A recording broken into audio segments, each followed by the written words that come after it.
জগন্নাথপুর পৌর নির্বাচনে মাওলানা জয়নাল আবেদিনকে ১২ নম্বর সার্কেলের পক্ষ থেকে মেয়র পদে প্রার্থী ঘোষণা।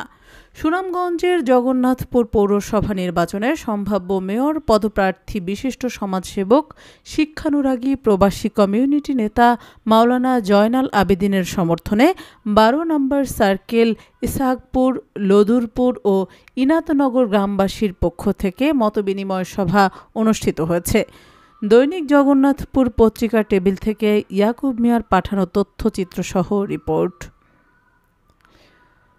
শুক্রবার বিকেল ৪টায় স্থানীয় ভবের বাজারে আলহাজ মোহাম্মদ আবদাল হোসেনের সভাপতিত্বে ও সমাজসেবক, শিক্ষানুরাগী মাওলানা হাসমতুল্লাহ খান, মোহাম্মদ সোহেদ আহমেদ ও সাংবাদিক আব্দুল কাহারের যৌথ পরিচালনায় অনুষ্ঠিত মতবিনিময় সভায় বক্তব্য রাখেন এলাকার বিশিষ্ট মুরব্বী হাজি আলা মিয়া, বিশিষ্ট মুরব্বী আবুল হোসেন হীরা মিয়া, জগন্নাথপুর পৌরসভার সাবেক কাউন্সিলর আকিক মিয়া, সাবেক কাউন্সিলর মোহাম্মদ আব্দুল খলিল, সাবেক কাউন্সিলর মোহাম্মদ জিতু মিয়া, বিশিষ্ট মুরব্বী ডাক্তার আসকির খান, বিশিষ্ট শিক্ষাবিদ মাস্টার আব্দুল তাহিদ, বিশিষ্ট মুরব্বী হাজি বশির উদ্দিন আহমেদ, জগন্নাথপুর সরকারি ডিগ্রি কলেজের প্রভাষক সুরঞ্জিত কুমার সেন, বিশিষ্ট ক্রীড়াবিদ শাহ মাহফুজুল করিম, রাজনৈতিক ব্যক্তিত্ব মোহাম্মদ আব্দুল ওয়াব, আব্দুল মতিন, সাবেক ছাত্রনেতা আজমল খান, বিশিষ্ট ক্রীড়া সংগঠক ও ভলিবল খেলোয়াড় মোহাম্মদ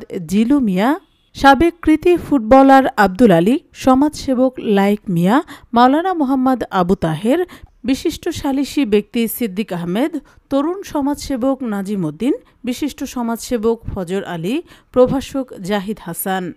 সভার শুরুতে পবিত্র কোরআন তেলাওয়াত করেন মাওলানা মোহাম্মদ মুদসির আলী। মতবিনিময় সভায় বিভিন্ন শ্রেণী পেশার ৫ শতাধিক মানুষ উপস্থিত ছিলেন। সভায় বক্তারা মাওলানা জয়নাল আবেদিনের অতীত কার্যক্রম তুলে ধরে ভূয়সী প্রশংসা করেন।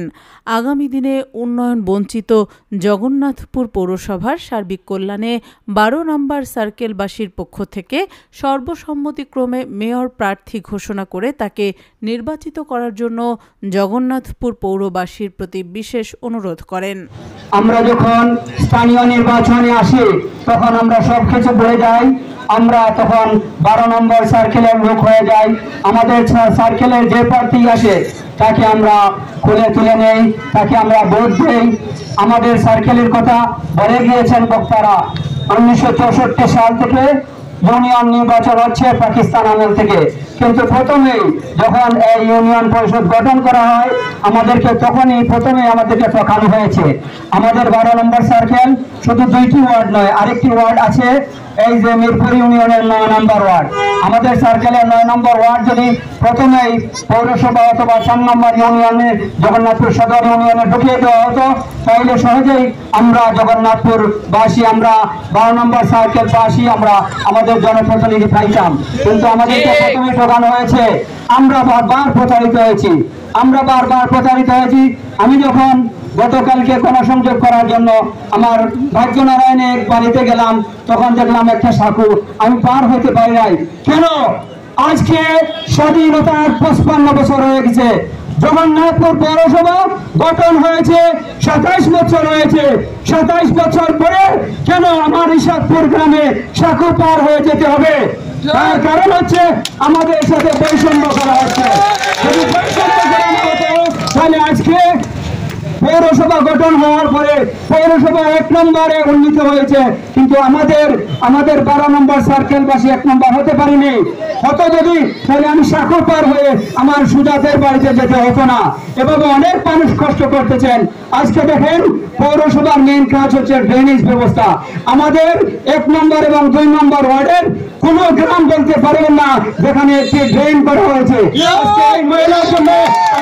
যখন বৃষ্টি হয় আমাদের কাপড়, আমরা মসজিদে যখন বৃষ্টি হয় মসজিদে নামাজের জন্য যাই, আমাদের কাপড় এই বৃষ্টির ময়লা দিয়ে, ট্যাঙ্কির ময়লা দিয়ে আমাদের কাপড় পরে যায়, কারণ আমাদের ড্রেন নাই। এই ড্রেন করা হচ্ছে পৌরসভার দায়িত্ব। কেন আমাদের পৌরসভায়, কেন আমাদের ১২ নম্বর সার্কেলের ড্রেন হলো না? আজকে জায়গায় জায়গায় দেখেন আমার সার্কেলবাসী, আমি আমার বাড়ি সহ বিভিন্ন বাড়িতে পানি নাই, কারণ যেই টিউবওয়েল আছে এই টিউবওয়েলে পানি ওঠে না, কিন্তু সরকার থেকে ডিপ টিউবওয়েল দেওয়া হয়। কেন আমাদের ১২ নম্বর সার্কেলের লোক পানির অভাবে ঘাটে গিয়ে হাওর থেকে গান থেকে পানি এনে গোসল করবে, পানি খাবে, কেন ডিপ টিউবওয়েল আমাদেরকে দেওয়া হয় না? আমাদের সাথে আমরা আমাদের সেই বৈষম্যকে দূর করব। দূর করতে হলে কি করতে হবে? আমাদের ব্যক্তিকে, আমাদের প্রিয় প্রার্থীকে নির্বাচিত করতে হবে। তিনি জগন্নাথপুরের 9টি ওয়ার্ডে সম্মিলিতভাবে সমভাবে উন্নয়ন বন্টন করবেন এবং এই 2 ওয়ার্ডেও সমভাবে তার উন্নয়ন বন্টিত হবে। আমি জয়নাল আপনাদের প্রতি চিরকৃতজ্ঞ। সম্মানিত এলাকাবাসী, সম্মানিত 12 নম্বর সার্কেলবাসী, আজকে এখানে আমার বাবার মতো মুরব্বীরা এসেছেন।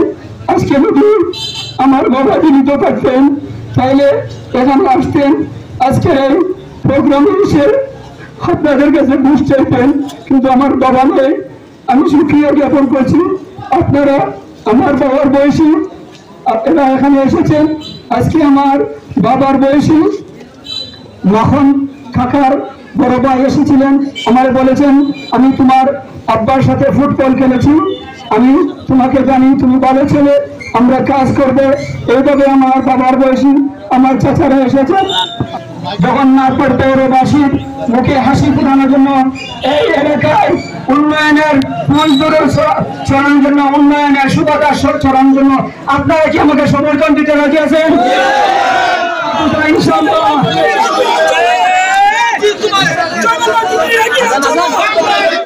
আমার জীবনের সর্বশক্তি ব্যয় করে আমি জগন্নাথপুর পৌরবাসীকে খেদমত করার, পৌরবাসীর আশা পুরানো, পৌরবাসীর সেই প্রত্যাশিত কাঙ্ক্ষিত উন্নয়ন দেওয়ার চেষ্টা করব। এবং সবচাইতে বড় যেই জিনিস, আমাদের জগন্নাথপুর পৌরসভা সহ সব জায়গায় দুর্নীতি।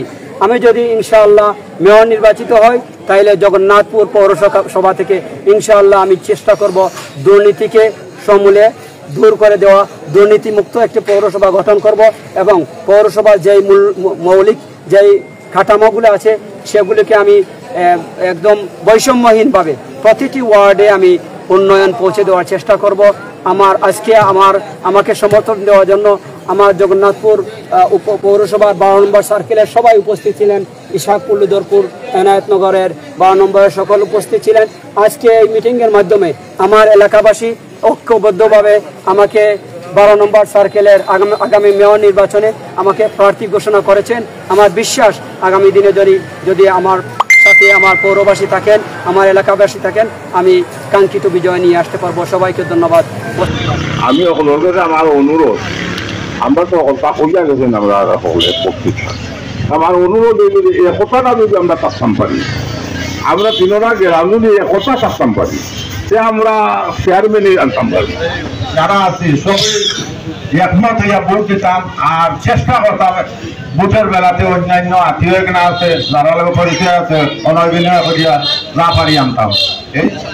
ইলেকশন করার জন্য বহু হাঁটাহাঁটি করতেছে, এই জন্য সবাই করবো সকলের মতামত দেওয়ার জন্য। আসসালামু আলাইকুম। আমরা দিয়েছেন নির্বাচ করছি, আমরা দেখো আমরা সব শক্ত, এবার সেই আমরা আরো শক্ত হওয়ার। আমার কতই লোক আমি দিনে 1 লাখ বুথ চাইয়া বুথ আছে। 1 নম্বর হইল তান গোষ্ঠী, 2 নম্বর হইল তান গ্রাম, 3 নম্বর আমরা সারা সার্কেলে তান্ডা কিন্তু থাকি, ইনশাআল্লাহ বিজয় নিয়ে আনা হবে। আমাদের সার্কেলের সবাই যেন একমত এবং দলমত নির্বিশেষের ঊর্ধ্বে উঠে তাকে সমর্থন দেওয়ার জন্য আমি সকলের প্রতি উদাত্ত আহ্বান জানাচ্ছি। আপনারা এখান থেকে সিদ্ধান্ত নিতে পারেন যে নলাবিন্দকে আমরা পাস করাবো। পাস করার এমন বিষয় নয়, যেহেতু 2টি ওয়ার্ড আমরা ঐক্যবদ্ধ হয়েছি। আমি যেহেতু কলেজে চাকরি করি, আমার কিছু স্টুডেন্ট আছে, আমি যতটুকু আমি পারবো, আমি যদিও একজন সরকারি চাকরিজীবী, আমি প্রকাশ্যে একজনের পক্ষে কিন্তু নিতে পারবো না। আমি চেষ্টা করব যাতে ওনাকে যদি পরোক্ষভাবে হোক আমি কিছু সাহায্য করতে পারি, তাহলে মনে হয় আমি কৃতজ্ঞ থাকবো। 12 নম্বর সার্কেলের ইজ্জতের সাথে আপনাদের পায়ে পড়ি, হাতে ধরি, আর যেন কোনোদিন আমরা সার্কেলের মানুষের বাহিরে যেন আমরা ভোট না দেই। আমরা যদি ফেল করি সমস্যা নাই, কিন্তু আমার অনুরোধ থাকবে এখানে 2টা কেন্দ্র আছে, 2 কেন্দ্রে যা ভোট আছে সব ভোট যেন আমরা জয়লাভে পাই।